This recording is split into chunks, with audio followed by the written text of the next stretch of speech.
कोट्यवधींचा पीक विमा घोटाळा राज्यामध्ये आता उघडकीला आलाय आणि ही बातमी जळगावमधून येते। 216 कोटींचा विमा लाटण्याचा डाव उघड झालेला आहे। सॅटेलाइटच्या मदतीने कृषी विभागाने हा सगळा भांडाफोड केलाय।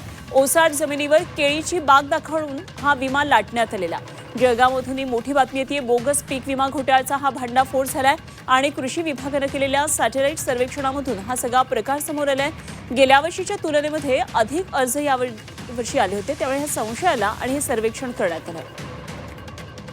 दरम्यान पीक विमा घोटाळ्याचं हे सगळं प्रकरण काय आहे ते एकदा आपण समजावून घेऊया ग्राफिक्सच्या माध्यमातून। 216 कोटींचा विमा लाटण्याचा हा सगळा डाव उघड झालेला आहे। जळगावमध्ये हा विमा कसा लाटला जातो हे लक्षात आलं। सॅटेलाइटच्या मदतीने कृषी विभागाने हा भांडाफोड केलाय।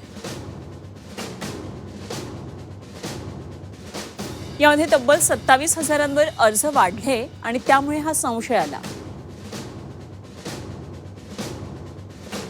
जमिनी ओसाड असताना त्या ठिकाणी केळीच्या बागा आहेत असं दाखवण्यात आलं। 44,000 हेक्टरवर केळी बागाच आढळलेल्या नाहीयेत आणि अशा प्रकारे लाखोंचा हा पीक विमा कसा लाटला जातोय, 216 कोटींवर कसा डल्ला मारलाय पुढे आलाय।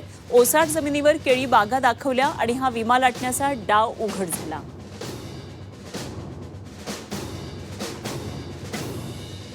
तर बोगस अर्जदारांचा 37 कोटी 43 लाखांचा हप्ता जप्त केलेला आहे आणि अन्य जिल्ह्यातल्या संशयास्पद अर्जांची आता तपासणी सुरू झालेली आहे।